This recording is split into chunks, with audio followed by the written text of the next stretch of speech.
The moment she kissed him on the cheek, right there in front of the church doors, something in me cracked, clean and deep, like a frozen lake splitting under weight.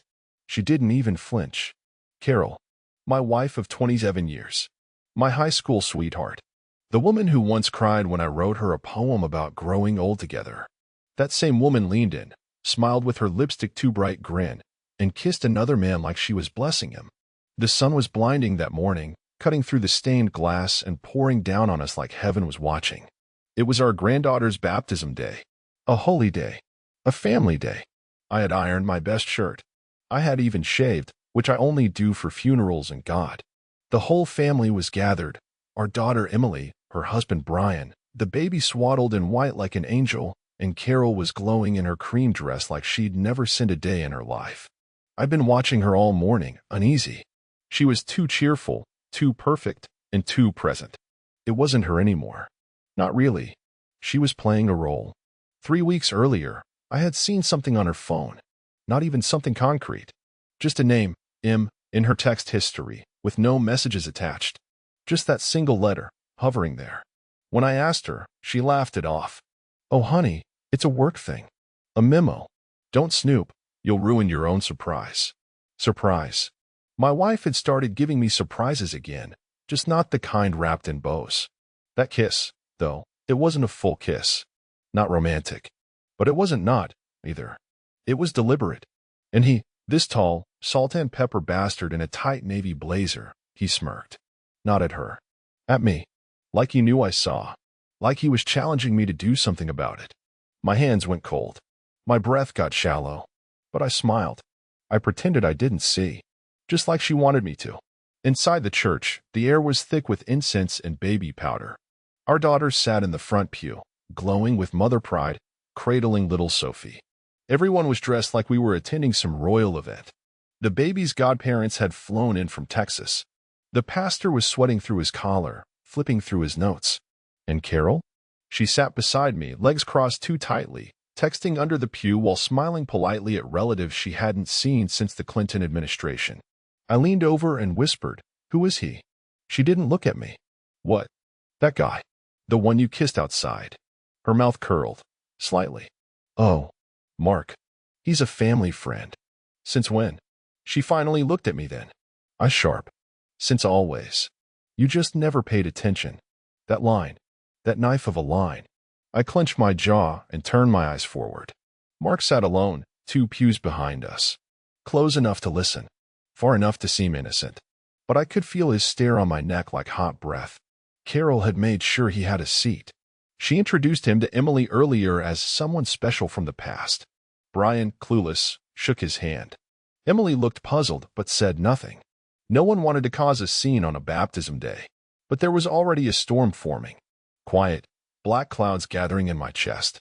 I had spent the last 10 days digging. She didn't know. I acted normal. I made her coffee. I kissed her on the cheek. But every night after she fell asleep, I went through phone records, credit card statements, GPS logs. And I found enough. Enough to know that this man, Mark, was no family friend. He was a ghost from a chapter of her life I wasn't allowed to read. A chapter she ripped out and set on fire. But some ashes remain, don't they? I hadn't confronted her yet. I wanted to wait for the right moment. A moment where her lies would collapse under their own weight. A moment she couldn't talk her way out of. And it was coming. I had the results in my coat pocket. Not divorce papers. Not messages or photos. DNA. Science. Undeniable, cold truth. Something so powerful, so shattering, it would turn that whole church upside down. But not yet. Timing mattered. I looked down at Sophie, sleeping peacefully in her mother's arms. A perfect little bundle. So innocent. So unaware. I glanced at Carol again. She was whispering to someone on her phone, one hand covering her mouth, her fingers shaking with excitement. Or maybe guilt. I wasn't sure. I didn't care. Because on this holy day, she thought she was in control. She thought she had choreographed every moment, dressed every lie in silk and perfume. But she didn't know what I knew. She didn't know what I was about to do. Not yet. The church bells tolled once. Low, somber, like a warning whispered from the rafters. People turned their heads, smiling politely, adjusting their collars. but I barely noticed. My ears were ringing with something else entirely. That man's voice. Mark's voice. I heard it behind me, low and warm, as he made his rounds, greeting my family, introducing himself like he belonged there, like he had earned the right. He moved with the confidence of someone who knew he had already won. I watched him shake hands with my brother, with our cousin Melissa, even with my own damn son, who had flown in from Denver just to be here. Mark was charming, measured, smiling like a politician and talking just enough to seem friendly, but not enough to explain why the hell he was really here. No one questioned it. Why would they? Carol had woven her web perfectly. A few casual mentions. Old friend from college. He was close to my family back then. You'll love him, trust me. And because she said it with that practiced, disarming warmth, the same voice she used when calming crying babies or convincing me to spend 10 grand on a new kitchen, everyone just nodded and smiled. No one pushed. No one but me. She had underestimated me. That was her first mistake. You see, the thing about being married for almost 3 decades is, you know when something shifts. You know when her perfume changes from vanilla to citrus. When she laughs a little too hard at texts she doesn't explain. When her phone suddenly has a passcode after years of not needing one. You don't have to catch her in the act. You feel it. In your bones. Like a draft through a cracked window. 2 months ago, I caught her humming in the kitchen. That doesn't sound like much, I know. But Carol doesn't hum. Never did. Suddenly, she was humming every morning, glowing like she was 17 again. At first, I thought, maybe menopause was finally over. Maybe she just felt good. But then I noticed the phone. Always close. Face down. Notifications silenced. She never used to care about those things. I filed it away. Then came the late-night book club meetings. Once a week. Then twice. Then, we're grabbing drinks after. Then she'd come home late. Real late. One night she smelled like whiskey and hotel soap. I asked her where she'd been. She rolled her eyes. Don't start, Greg. It's called having a life. Right. So I started having one too. A quieter one. Behind the scenes. I bought a prepaid phone. Used an old buddy's private investigator license. Ran her phone through a backup program while she was in the shower. She had no idea. And when I saw the messages from M, I nearly threw up. They weren't graphic. Carol's not stupid. She's surgical. But there was enough. Last night was perfect. I've never laughed like that. Don't forget your blue tie Sunday. I want you to look handsome for my big moment. My big moment. That's what she called our granddaughter's baptism. That was the second time something cracked in me. Not shattered, just cracked. A thin line right through the center of the man I used to be. I didn't confront her. Not then. I needed more.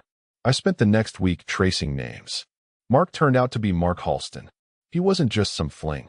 He wasn't even new. He had history. He and Carol dated before I met her. Back in college. He disappeared after sophomore year. Supposedly went to Europe. She never talked about him. Ever. Not once in 27 years. That should have been the giveaway. She talked about every damn thing else. When I saw the name on her phone, I knew. She didn't find Mark. She went looking for him. And then, the final blow. A slip of paper from her purse. I found it while digging for car keys. A receipt. Not for lingerie or perfume. Not for dinner or hotels. A lab slip. A DNA testing lab. My stomach dropped. I called the lab. Told them I was her husband and needed an update. They told me everything. Carol had submitted a sample. Not hers. Not mine. The baby's. My granddaughter. But it wasn't just curiosity. It wasn't some worried grandma checking for health markers. She had checked for paternity. And she hadn't listed me or our son-in-law. She listed Mark Halston. That's when I snapped. Quietly. Cleanly. I filed for my own test.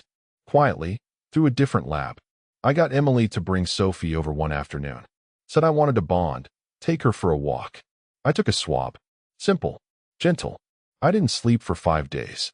The results came in the night before the baptism. I opened the file on my office computer at midnight. My heart nearly gave out. Sophie was not biologically related to me. Or Brian. She was related to Mark. I stared at the screen for maybe an hour. Didn't cry. Didn't scream.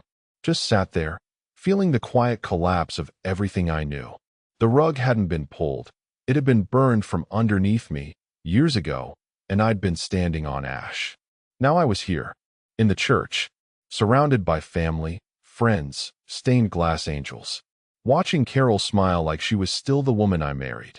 Watching Mark smirk like the wolf who had already devoured the flock. But they had no idea what was coming. Because I wasn't here to play nice.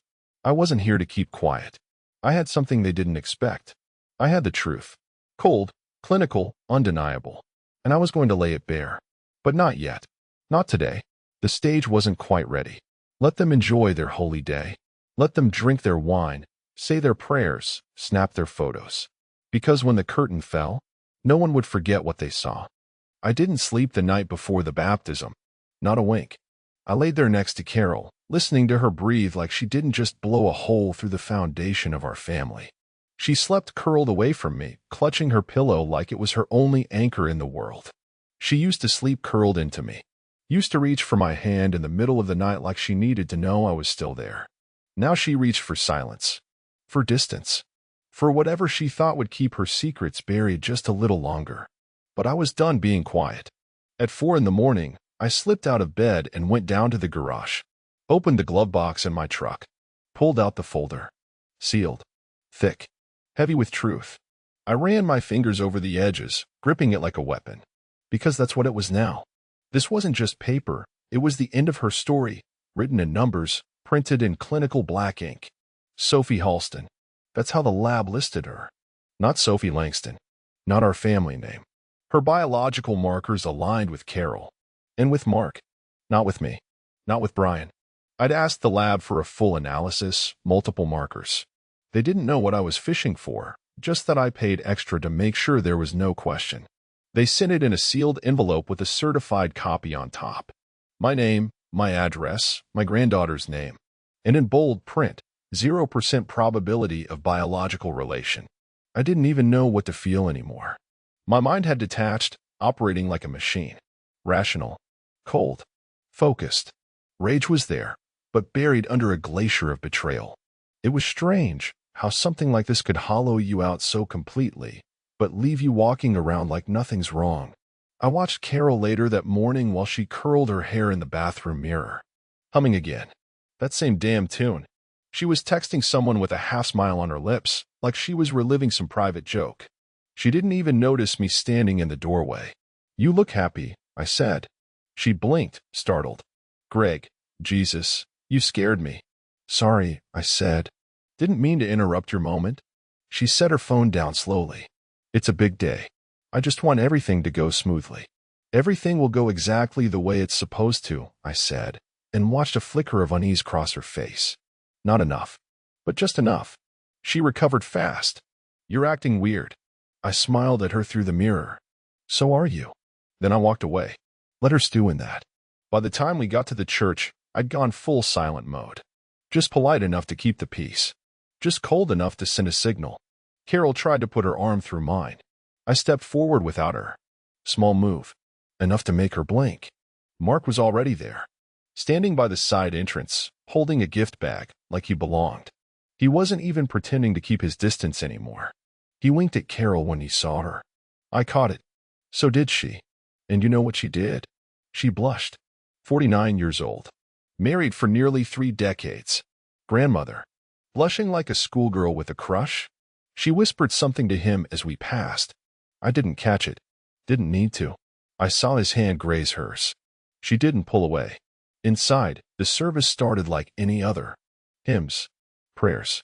The pastor giving the usual warm speech about faith and family and legacy. I was barely hearing it. I was watching faces. Carol's. Mark's. Emily's. Our daughter was glowing. Completely unaware. I kept thinking about that. What if she knew? What if Carol had been feeding her lies all this time? What if Mark had somehow inserted himself into our lives so gradually that Emily believed whatever story her mother whispered into her ear?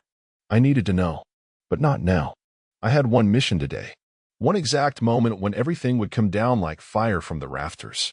When the pastor began the formal baptism, the tension in my chest started to coil tighter. I reached for the inside pocket of my coat where the folder sat like a loaded pistol. And that's when it happened.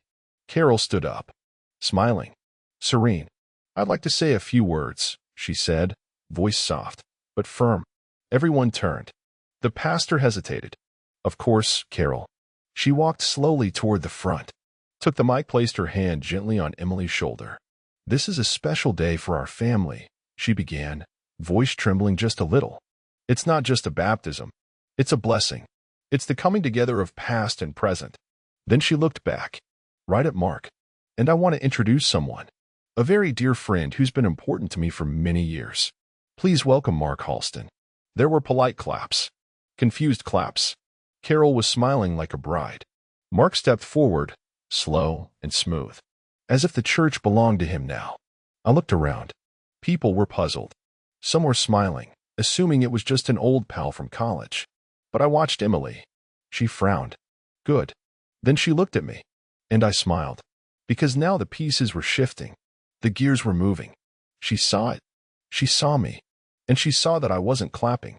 Mark stood next to Carol, placing his hand on her back like it belonged there. I reached into my pocket. But not yet. I needed the air to thicken a little more. Let the noose tighten just a few more inches.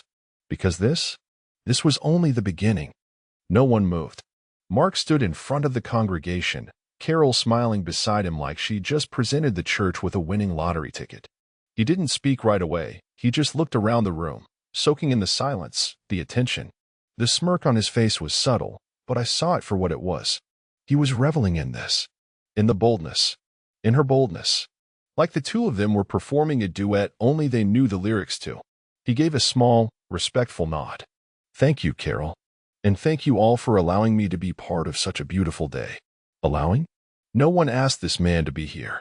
No one even knew who he was.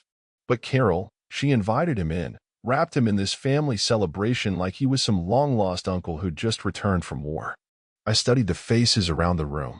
People smiled politely, but I could see the confusion in their eyes. Eyebrows slightly raised. I starting to Carol, then to me. I didn't flinch. Mark continued, "I've known Carol since we were both still figuring out who we were, and when she reached out to reconnect, it was like no time had passed at all." Reconnect? He said it like it was sweet, innocent, but I could feel every syllable slice deeper. Carol's hand brushed against his. A light touch, but enough to send a jolt down my spine. My jaw clenched so tight I thought my molars would crack. I should have stood up right then. Should have ended the charade. But I didn't. Because the deeper the lie, the louder the truth will ring when it finally explodes. From the front pew, Emily looked back at me. Her face was blank, trying to process. She leaned toward Brian and whispered something. He shrugged. I could almost hear the gears turning in her head. She'd asked me a week ago if I knew who this Mark guy was. Carol had told her he was just an old college friend who helped her through a tough time. Said he'd been in town for business, and it was only polite to include him. And like a dutiful daughter, Emily didn't question it. But now she was beginning to see something else. The way her mother beamed. The way Mark stood too close. The way I was sitting perfectly still, hands folded, eyes locked like a sniper waiting for the right shot. Mark wrapped it up quickly. Said something vague about cherishing family and honoring legacy. Then he stepped back, melting into the crowd like he hadn't just stirred the pot of every buried suspicion in that church. Carol returned to her seat beside me. She leaned in and whispered, "I hope that wasn't too much of a surprise." I turned my head just enough to meet her eyes. It was exactly what I expected. A flicker, barely visible, but I saw it. Her pupils tightened. A flash of something, not fear, but realization. That maybe, just maybe, she wasn't holding the cards anymore. The pastor, God bless him, tried to get us back on track. Started talking about the symbolic nature of baptism, the washing away of sin, the rebirth of the soul. He was doing his best, but the room wasn't with him. People were distracted. The air had changed, thickened. There was a buzzing, unspoken tension creeping through the pews like smoke through the walls. And Carol? She kept stealing glances at Mark.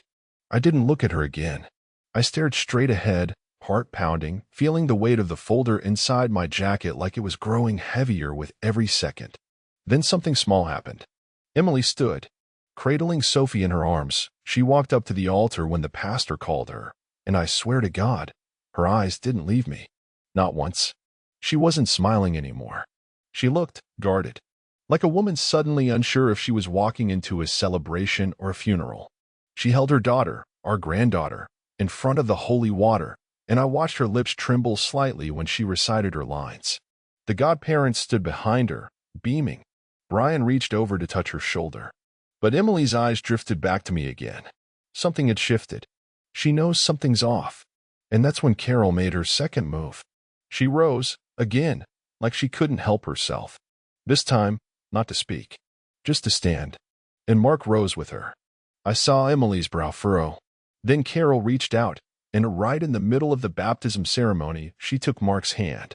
Not dramatically, not with flair. Just gently, familiar, like it was something she'd done 100 times before.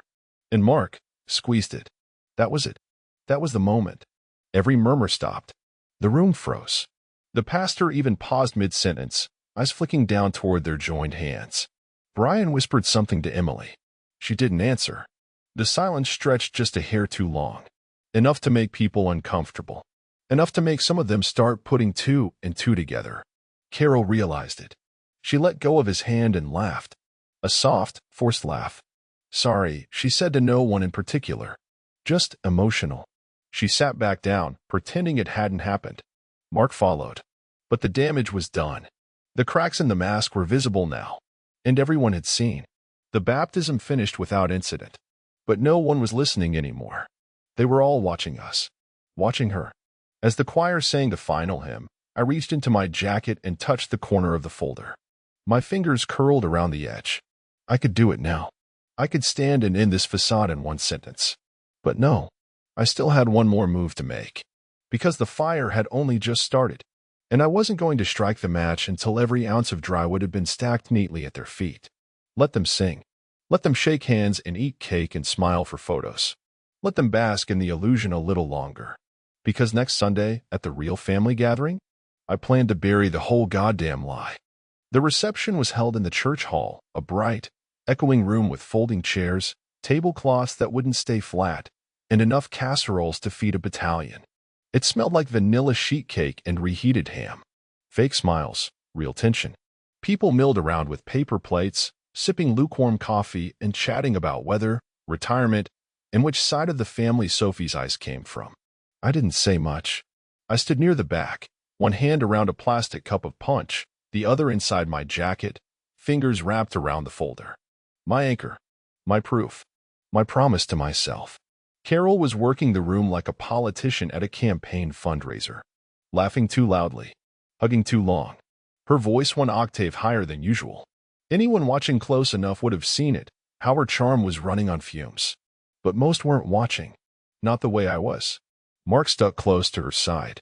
Not glued, but orbiting.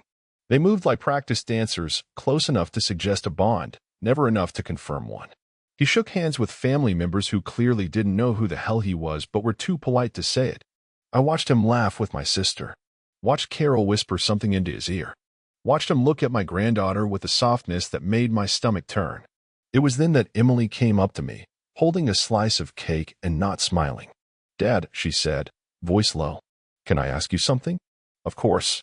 She glanced toward her mother. Toward Mark. "Who is that guy?" "Really?" I looked at her, slow and steady. "Why do you ask?" She shifted on her feet. "Because she said he was just an old friend. But I swear she flinched when I said his name yesterday. And now she's acting like he's part of the family." I nodded slightly. "What does Brian think?" "He says I'm overthinking it." I sipped my punch and didn't respond. Emily leaned in. "Dad, I know that face. You know something, don't you?" I looked at her for a long moment. My daughter. My little girl. Now a mother. Standing there with suspicion in her eyes and a tension in her shoulders that hadn't been there last week. I wanted to take her aside, tell her everything. Every ugly truth. Every thread I'd unraveled. But it wasn't time yet. Not here. Not like this. "I'm figuring things out," I said quietly. "And when the time's right, I'll tell you everything. I promise." Her face hardened a little, and she nodded. "Okay. But don't wait too long. Something's not right. I feel it." She walked away, leaving me with the taste of regret and frosting. About 20 minutes later, Carol found me. Slid up beside me like we were still the couple everyone envied.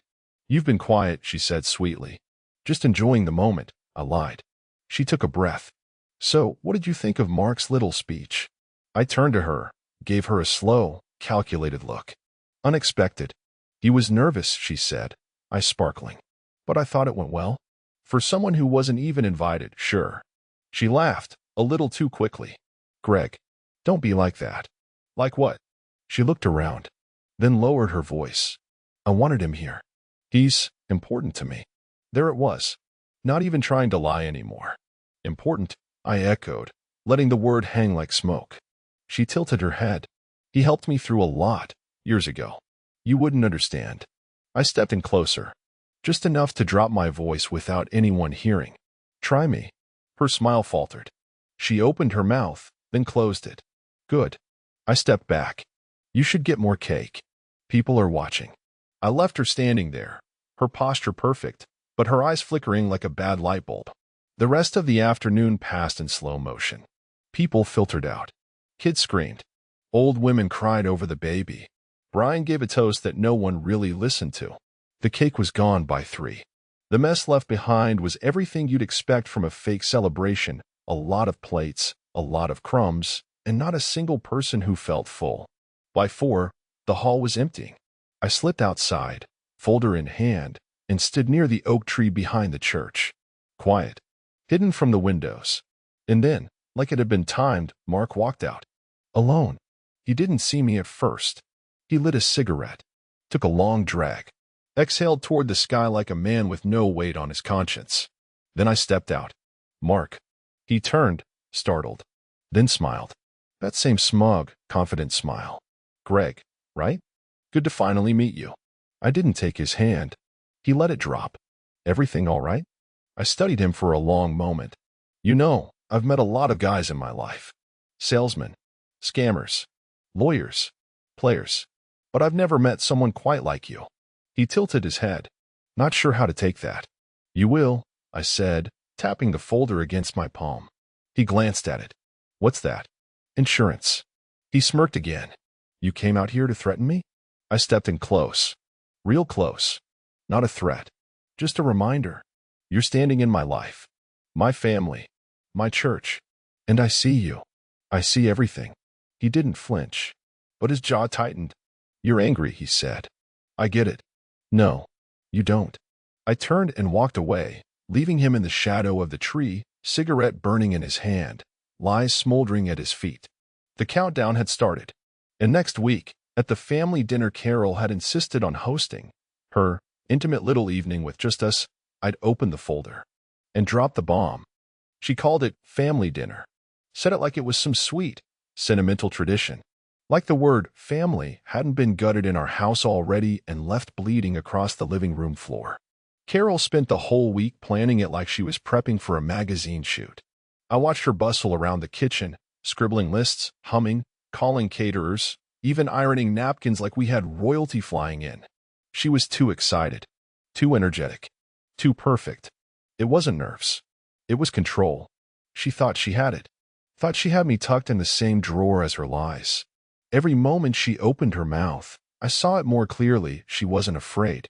She didn't think I knew. She believed her secrets were bulletproof. And that made what I was about to do feel even more necessary. The evening came fast. By 6:30, our house was filled with familiar voices. Brian and Emily arrived first, Sophie bundled up in her little barrier jacket. I held her for a few moments, felt her tiny fingers grip mine, and I had to turn away to breathe. She looked nothing like me. Not anymore. Not after what I knew. And still, God, still, I loved her so much it hurt to hold her. My son, Jordan, showed up next, grinning and clueless. He brought his new girlfriend, some girl named Haley who wore platform sandals and called everyone babe. I didn't care. She could have been a circus mime for all it mattered. Tonight wasn't about her. Carol greeted them all with her usual flair, hugs, cheek kisses, a glass of wine pressed into each hand. She was radiant, dressed in cream again, like she'd trademarked the color. And then, just when everyone was settling into the clink of forks and murmured stories, the doorbell rang. She let him come late. Of course she did. Mark stepped in wearing a charcoal blazer and a smirk. He didn't bring wine, didn't bring flowers. Just that same look that told me he thought he already belonged here. Carol didn't introduce him this time. Didn't need to. Everyone remembered the family friend from the baptism. Now he was just part of the scenery. Emily stiffened. She noticed. Brian kept it polite. Jordan gave Mark a nod and went back to his beer. I sat at the head of the table, watching them all.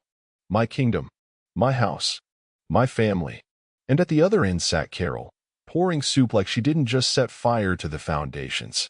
The first half of the dinner was unbearable. Fake laughter. Carefully measured conversation. Mark chimed in when appropriate. He had this way of talking smooth, warm, non-threatening, but if you listened closely, every word was a feeler. A test. A push to see just how far inside he'd already made it. Carol drank more than usual. Kept her wine glass within reach like it was an oxygen tank. Her eyes flicked toward me a few times, searching, reading, trying to gauge my temperature. I gave her nothing. Not yet. Emily barely touched her food. Jordan was oblivious, cracking jokes, telling stories from work. And me? I was counting minutes. When the plates were cleared and dessert was passed out, store-bought cheesecake, another sign Carol was too busy polishing her narrative to bake, I stood up. Before we dig in, I said, slow and calm, I'd like to say something. Every head turned. Carol blinked. Emily's eyes narrowed. Mark leaned back slightly, sipping his wine. I've been thinking a lot about legacy, I began. About blood. About truth. Carol shifted in her seat.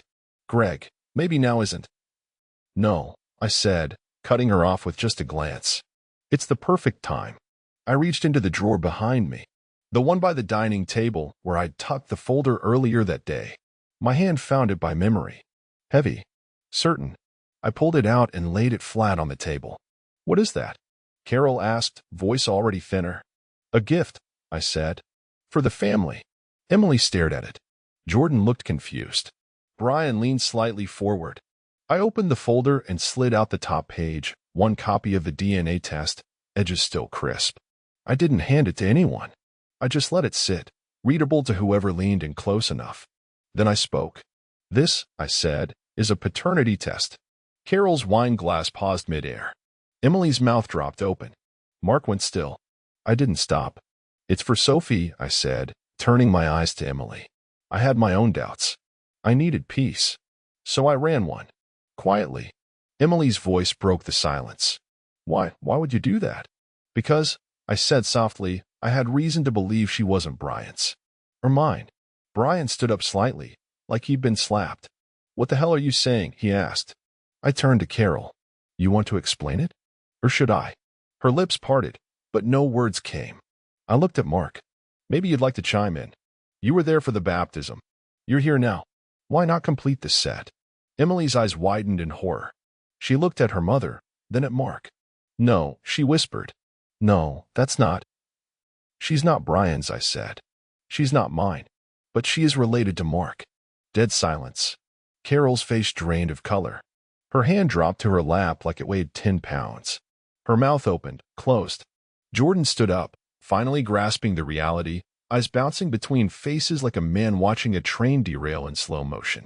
Then Emily stood too slowly, shakily lifting Sophie into her arms like she had to protect her from the truth that had just detonated across the table. You, she said to Carol, voice cracked, raw. You tested my baby without asking me? Carol reached out, desperate. Sweetheart, I was only a... You lied to me, Emily screamed, stepping back. You lied to all of us. Mark stood too, like instinct told him to run. But no one moved. Everyone was frozen. Carol's voice was small now. I didn't mean for it to go this far. I looked at her, and for the first time in months, I let her see the fire behind my eyes. Oh, you meant every step of it. And this? This wasn't the explosion. This was only the strike of the match. Emily didn't cry. That's what hit me the hardest. She stood there, my daughter, clutching Sophie to her chest like the baby was a life raft in the middle of a shipwreck, and she didn't shed a single tear. Her face was locked, hollowed out, stunned beyond emotion. But her eyes were flames. Betrayed, pulverized. Focused squarely on Carol like she didn't recognize her anymore. Brian, God help him, still hadn't moved. Still standing halfway up from his chair, fist clenched on the edge of the table, breathing like he'd just run a mile barefoot through glass. His gaze kept bouncing from the test results to Carol to Mark and back again. watching his reality twist into something unlivable right in front of him. Jordan muttered "Jesus Christ" under his breath and shoved his chair back. Haley, the girlfriend, the tourist in our family's collapse, just stared, wide-eyed, holding a spoonful of untouched cheesecake frozen in midair like time had paused. But it was Carol who broke the stillness. "I didn't plan this," she said. Her voice was soft, calculated, the kind of tone you use when trying to calm a wild dog that's already tasted blood. I laughed. Just once. One sharp bark of disbelief. She turned toward me, fast, like I was the one who'd insulted her. "You think this is funny?" she snapped. "Not yet," I said, flat. "But I'm getting there." She reached across the table, grabbed the DNA papers, and waved them in the air like they were forged. "This doesn't prove anything. This could be fake." "I had it done independently," I said. "You know which lab. You used them first." That shut her up. Emily finally found her voice again. It wasn't loud. It didn't need to be. It cracked like a whip. "You tested my baby. Behind my back. You had a stranger's DNA tested against hers? Are you sick?" Carol swallowed hard. "I had to know." "You had to know what?" Emily shouted, taking a step forward. Sophie whimpered in her arms. "Whether your old fling knocked me up. Whether I accidentally created your little second-chance fantasy family." Brian finally moved. Sat down heavily, like the ground had just fallen out from under him. He stared at the floor, hands limp in his lap. "She's mine," he muttered, like a prayer. "She's still mine." Carol turned to Emily, then Brian, then back to Emily. "I didn't want to hurt anyone." "Stop," I said. "Don't insult us with that garbage. You don't understand." She screamed, spinning to face me, eyes wide, red-rimmed, mascara beginning to crack. "You have no idea what I've been carrying for years. What I had to give up. What I lost." "Oh, poor you," I muttered. "Do you want to sit down and pass around a violin, Carol? I gave you everything." She shrieked. "And he gave you something I couldn't?" I snapped, pointing across the table at Mark, who hadn't moved, hadn't spoken, hadn't dared open his mouth. "Go ahead. Say it. Say it in front of your daughter. Say it in front of the man who raised her, protected her, paid for every scraped knee and broken bone." She went silent. I kept going. "You wanted to feel young again. Powerful. Desired. So you pulled your ex out of the shadows and wrapped him in this Hallmark fantasy like the last 30 years didn't happen. You think it was about him," she hissed. "It wasn't about Mark." I cocked my head. "Then what? Why did you test Sophie against him?" She hesitated. And there it was. Emily gasped. "You thought I was his daughter." The room dropped 10 degrees. Carol's lips trembled. "Emily," she whispered. "It was just a thought I couldn't shake. We were together, around that time. There were doubts. I didn't know. I was 21. I was scared." No. Emily shook her head. "You lied to me my entire life. And then what? When I got pregnant, you thought karma had come full circle? You thought maybe I'd made the same mistake." Tears welled in her eyes now. But they didn't fall. She refused to give Carol that satisfaction. Mark cleared his throat. Everyone looked at him for the first time in 20 minutes. "I think maybe I should go," he said quietly. "No," I said. "You stay. You're part of this now." His jaw tensed. "Greg, I never intended for any of this." "You didn't intend to sleep with another man's wife while she was testing your DNA against a child's paternity results?" I asked. He flinched. Carol stepped between us. "He didn't know about the test. Then he's stupid. Or you're lying. Take your pick." Haley finally put down her spoon. "I'm sorry," she said quietly to Jordan. "This is too much." He just stared at her. "Yeah, tell me about it." She got up and left. No one stopped her. Emily sat down slowly. Sophie now asleep against her chest. "I don't even know what I am anymore," she whispered. Brian looked up. His face was blank, but his voice was steel. "You're our daughter. No matter what." That broke something in her. She closed her eyes, tears finally falling. Carol reached for her, but Emily jerked away. "Don't touch me." Mark took a step toward the door. "I'm gonna go." "You'll get no argument from me," I said. Carol stood frozen in place, watching everything burn. Jordan walked over, picked up the test papers, and flipped through them. Then he looked at me. "You've been holding this for how long?" "Long enough to make sure I wasn't crazy." He gave a low whistle. "You're not. But this house might be." And then, suddenly, absurdly, Carol started laughing. Low at first, then higher. A bubbling, hysterical sound. Everyone stared at her. I did all of this for love, she gasped. And now I'm the villain? You're not a villain, I said. You're a coward. And this? This wasn't her breakdown. This was her reveal. Carol's laughter died slow. It choked off in her throat like she realized too late how insane it sounded. No one joined her. Not even Mark. Especially not Mark. He stood stiff in the corner near the fireplace like a party guest who finally understood he'd walked into a room full of wolves. The difference was, the wolves were bleeding, and he was the one holding the knife. The room was a war zone of silence. Those raw seconds where everyone's still absorbing the final blast, their ears ringing, eyes glassy, mouths too numb to move. And then, Carol turned toward me. Her expression blank now. Not sad. Not broken. Wiped. Like the real her had stepped out and locked the door behind her. Fine, she said, her voice colder than I'd ever heard it. You want the truth? You want it all. She looked at Emily, then Jordan, then back to me. I stopped loving you 12 years ago. No one breathed. Her words sliced through the silence like piano wire. I tried, she continued. God knows I did. I went to therapy. I read books. I waited for something in you to wake up. But you were always too predictable, too careful. You thought routines meant love. They didn't. They meant boredom. I was drowning in it. Then why stay? I asked, my voice calm but my heart beating so loud I could barely hear myself. Because you were safe, she snapped. You were stable. And I was tired. We had kids. A mortgage. It was easier to perform the marriage than rebuild a new one. Emily shook her head slowly, stunned. You faked everything for over a decade? Carol spun on her. Don't act like you know what marriage is, sweetheart. You're barely out of the honeymoon phase. Wait until he starts yawning during your stories and asking what's for dinner like that's foreplay. Brian flinched. Emily's face hardened. Jordan stepped forward, his voice low and sharp. You're spiraling, Mom. She ignored him. I reconnected with Mark at a college reunion, she said. It started as coffee, turned into lunch, turned into something else. He made me feel visible, desired, alive. I glanced at Mark. He looked like he wanted to crawl inside his own shoes. He didn't even know I was married at first, Carol added, shrugging. And when he did, he didn't care. Mark finally spoke, voice stiff. I cared. You didn't stop, I said. He didn't reply. I needed to know if I'd wasted my whole life, Carol hissed. So I tested Sophie. I thought, maybe, just maybe, Emily wasn't even yours. That would have explained so much. The disconnection. The distance. You prayed she was his? Emily whispered, holding Sophie tighter. So you could rewrite your whole damn history and make yourself the victim? Carol turned back to her. I needed to know if I still mattered. You don't, Jordan said. Flat. Final. Carol opened her mouth, but he cut her off. You let this man into our home. Set him next to our father. Lied to our faces.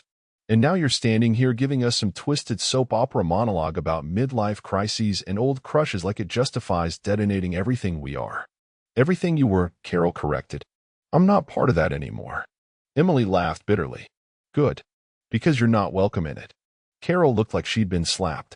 Brian stood now, his voice steady but broken. You used our daughter as a weapon. You ran tests behind her back. You sabotaged your husband. And for what? Closure. She took a breath. For truth. No, I said. Truth is when you stand in front of the people you've destroyed and take responsibility. This, I gestured at her, at the wreckage, is just ego with a megaphone. Mark looked at the door. I should really go. Carol didn't stop him. He left.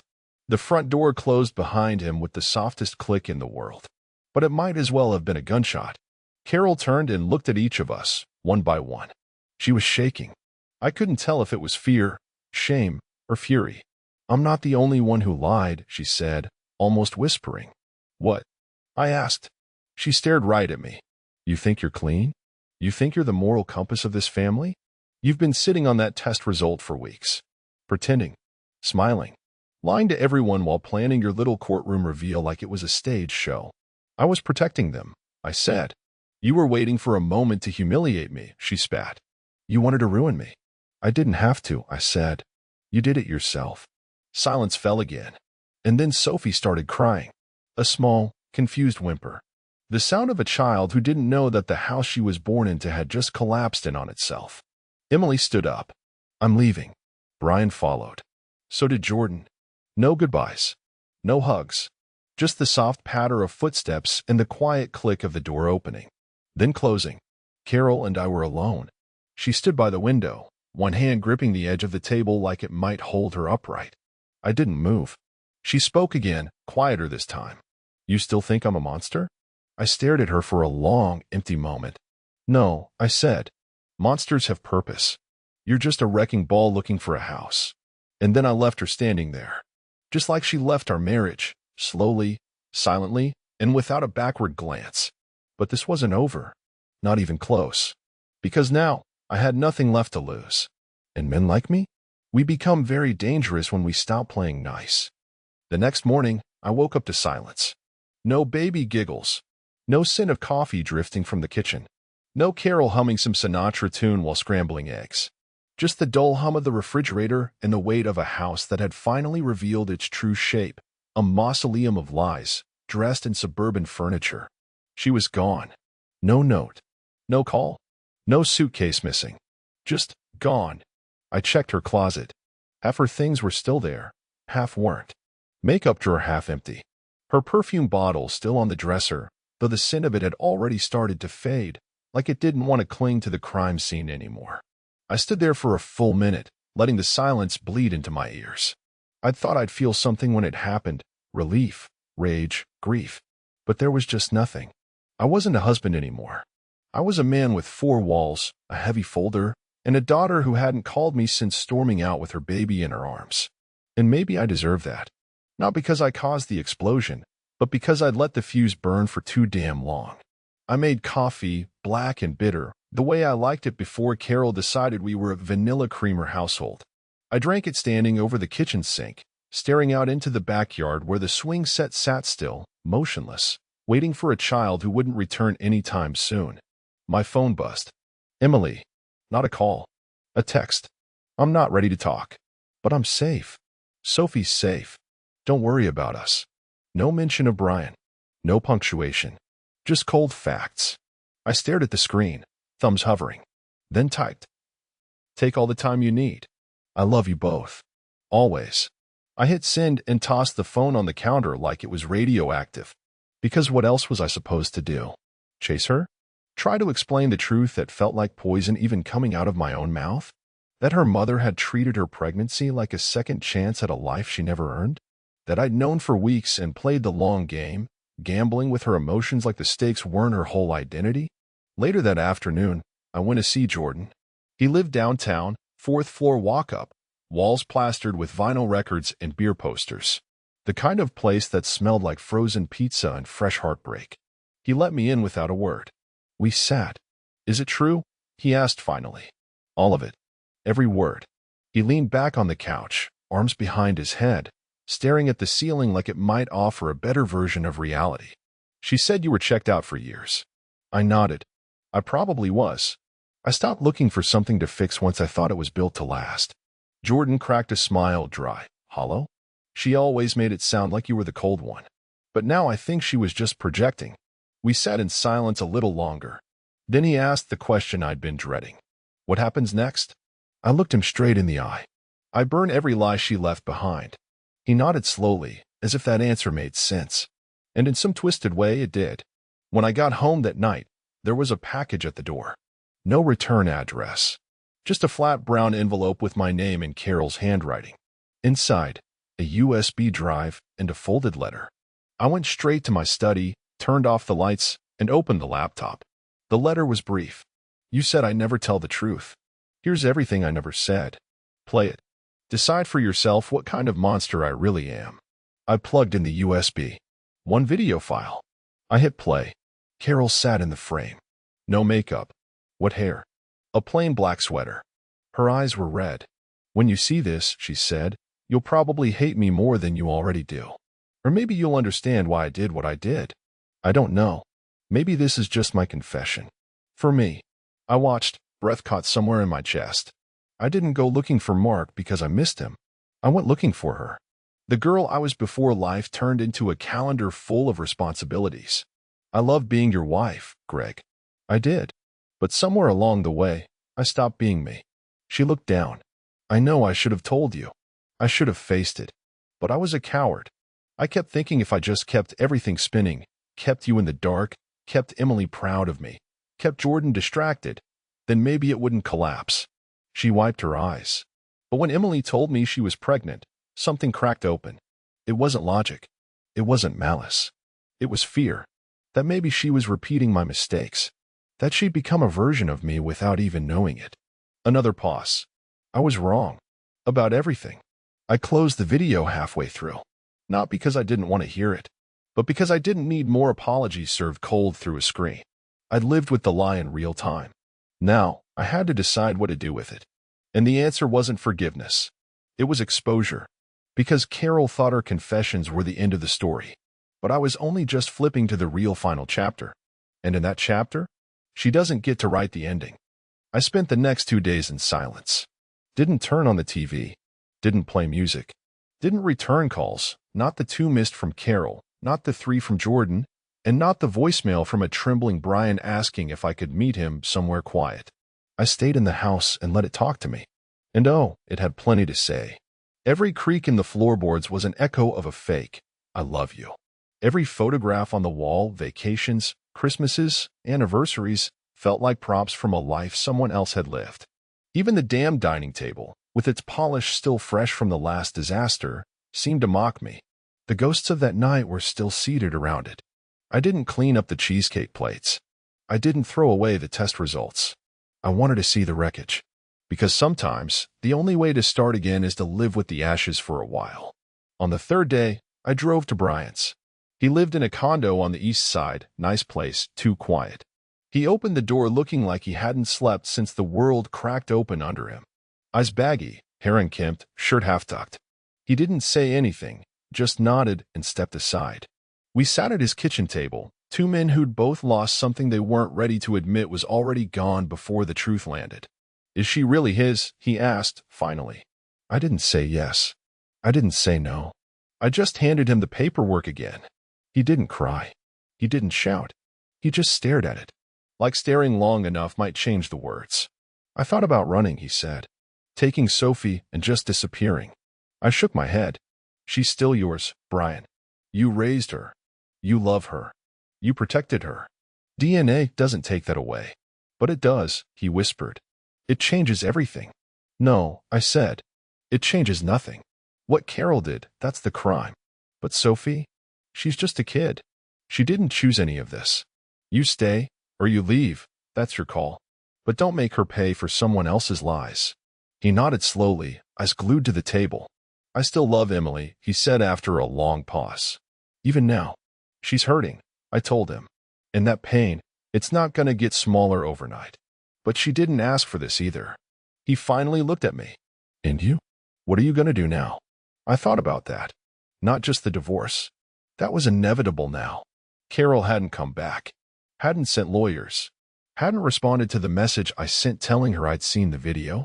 She was a ghost, haunting the space just outside reach. But that wasn't enough. Not anymore. This wasn't about closure. This was about making sure the damage was visible, permanent, public. I'm going to finish what she started, I said. Brian frowned. What do you mean? I'm going to tell the rest of the family. Everyone. Her sisters, her cousins, the neighbors who keep asking where she is. I'm going to lay it out, piece by piece. The affair. The deception. The test. The truth. Brian shifted uncomfortably. Is that justice? Or revenge? Is there a difference anymore? He didn't answer. I left after an hour, driving with the windows down, letting the cold wind slap my face until it felt real again. I wasn't angry. Not like before. I was clear. That night, I started with a call to Carol's sister, Deb. She picked up on the second ring, chipper at first. Greg. Long time. I was just thinking of you too. Carol hasn't called me in days. Is she sick or something? I took a deep breath. She's not sick. But you should sit down. And then I told her. Everything. By the time I finished, Deb was silent. And then came her only response. That bitch. One down. I called more the next morning. Some were shocked. Some tried to defend her, at first. But once I forwarded the DNA results, those tidy little PDFs of clinical betrayal, they stopped arguing. Carol's kingdom of silence was cracking. And I didn't stop there. I wrote an email. To our joint friends. To our old church group. To every person who had watched us host barbecues, kiss at weddings, pose for Christmas cards like the picture-perfect couple. Subject line: the truth about Carol and the baby at the baptism. I included dates, details, receipts, names. I left out the venom, but I didn't leave out the facts. Then I hit send. It wasn't about sympathy. It was about light. About disinfecting the filth with the one thing Carol had tried to avoid: public truth. Because she hadn't just betrayed me. She performed a lie in front of everyone we knew. And now, the curtain was being pulled back. By the next evening, the responses were pouring in. Support. Shock. Confessions of rumors people had overheard. One even told me she saw Carol and Mark at a hotel bar 2 months ago and assumed it was business. Another said they noticed how Carol suddenly stopped wearing her wedding ring except around family. The web had been visible for years. No one had dared tug it. Until now. And then came the one reply I hadn't expected. Carol. Just one line. You're trying to destroy me. But I'm not done yet. No signature. No greeting. No apology. Just that. And reading it, I didn't feel fear. I felt ready. Because finally, she understood. This time, I was playing for keeps. And she had no idea what I had planned next. The letter came 4 days later. Not an email. Not a text. Not a phone call. A real letter. Handwritten. Ink smudged in spots like her hand had trembled while writing it. No return address. Just a white envelope, shoved halfway under my front door like a desperate dog had delivered it. I didn't open it right away. I stared at it for 10 minutes, sat in my hallway, keys still in my jacket pocket, wind still clinging to my clothes, and stared like it might explode. I already knew it wasn't an apology. Carol didn't do apologies. She did justifications. She did half-truths dressed in pearls and sprayed in perfume. But I opened it anyway. The first line punched like a cold fist. I've lost everything now, so what I'm about to say doesn't cost me anymore. She'd written 5 pages. All in her familiar loops and angles. The same handwriting she'd used for grocery lists, love notes in the early days, and reminders to water the roses. Only now, it bled bitterness in cursive. She admitted to more. Not just the affair with Mark. She admitted to one before that. Brief. Stupid. 5 years ago. A man from her office. Some conference in Chicago. One night. Then silence. She said she hated herself for it, but she hated how invisible she'd become more. She admitted she had fantasized about leaving me almost yearly since we turned 50. That she rehearsed conversations in the shower, planned escape routes in her head, even imagined how she'd decorate a 1-bedroom apartment with soft lighting and no reminders of responsibility. But she never left. Because I was a good man. Because the kids loved me. Because starting over was too hard. And then the worst part. When Emily got pregnant, I thought the universe was giving me a second chance. A way to rewrite my story without actually leaving it. A second chance. Through her daughter's womb. It was no longer betrayal. It was something more primal. More rotted. It was possession. A woman hijacking the next generation to fix the failures she refused to face in her own. She ended the letter with this. You won the war, Greg. Everyone believes you. I've been labeled, shunned, judged. But I still don't regret finding out. The truth wrecked me, yes. But lies, your kind of lies, suffocated me for years. So I set fire to the life we built. At least now, I can breathe. I folded the letter and dropped it in the fireplace without a word. No rage. No tears. Just a slow burn. The same kind that had hollowed her from the inside long before I ever caught the scent of smoke. But I wasn't done. I'd spent weeks waiting. Watching. Letting her reveal the cracks in her armor piece by piece. But it was time to end it. Time for the moment I'd been sharpening like a blade behind my back since the baptism. Sunday came again. 1 full week since the dinner. Emily called me that morning. She sounded tired. Older. Like this ordeal had aged her in a way no amount of sleep would fix. Can we talk? She asked. Of course. I want to know everything. No filters. No editing. So I told her. I laid it all out, how I'd found the texts, how I'd suspected for months, how I tested Sophie's DNA behind her back, because I didn't want to accuse without proof, how I waited for Carol to reveal herself, to admit something, anything, and how she never did. When I finished, the line was quiet. Then Emily whispered, "I can't even look at her picture anymore." "She broke something in all of us," I said. "But she didn't break you." A long pause. "I still love my daughter," she said. "That's the only thing I'm sure of. You don't need to be sure of anything else yet." She exhaled. "What about Mom? She called me this morning. Left a message. Said she's moving to Seattle. Starting over. She left me a letter." "What did it say?" "That she can finally breathe now." Another pause. Then, "Well, good. Let her choke on it." I smiled. And then I told her my plan. The real one.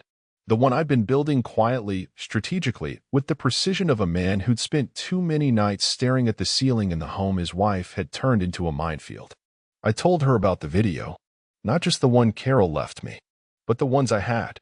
You see, I didn't just gather test results.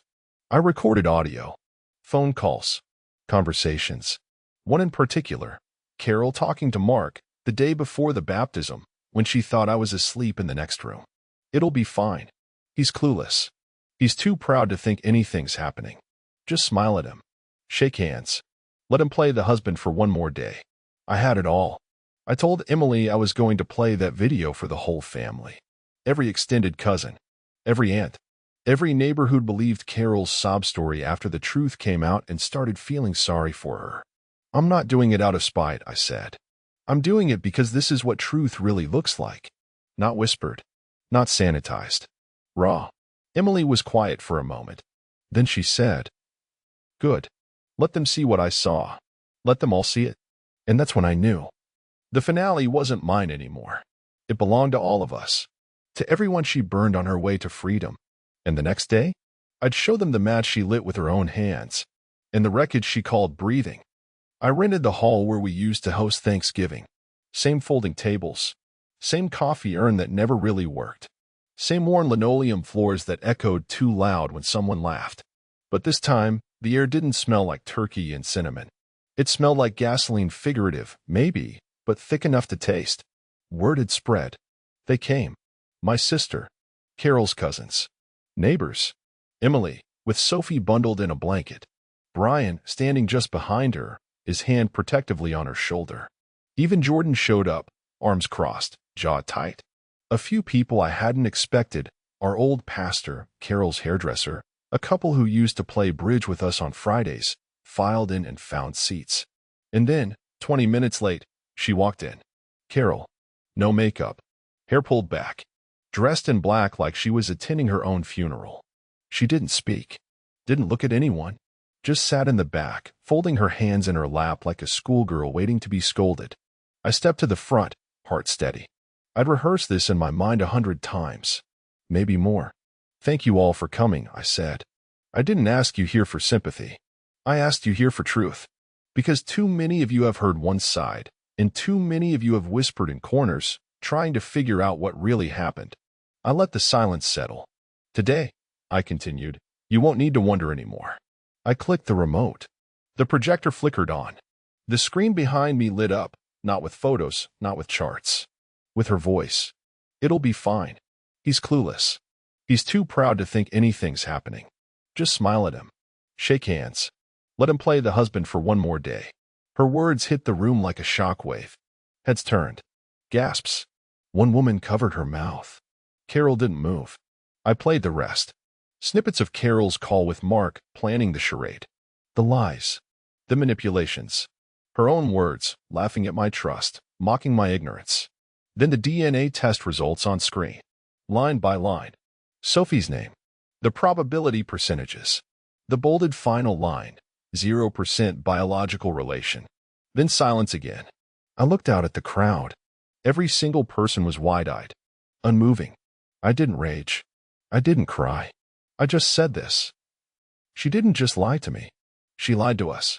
She used your trust. She used my name to protect her affair. She used our granddaughter, our innocent Sophie, as a prop in a play she directed behind closed doors. Carol stood up. Her voice shook. I didn't want this to happen. You made it happen, Emily said, stepping forward. Her voice wasn't loud, but it carried. Clean. Clear. You didn't trip into this. You orchestrated it. You used me. You used my baby. You tested her DNA behind my back because you thought maybe you could rewrite your own story by sabotaging mine. Carol took a step forward. Emily, please. No. Emily snapped. You don't get to beg. You burned this house down. Don't stand in the ashes acting like you don't smell the smoke. Brian walked beside her. You tested my daughter. You put another man in my seat at her baptism. Jordan stepped forward. You lied to Dad's face for months. You thought he was stupid. Carol's voice cracked. I never wanted to hurt you. You didn't just hurt us, I said. You dismantled every single memory we thought we could trust. The room stayed frozen.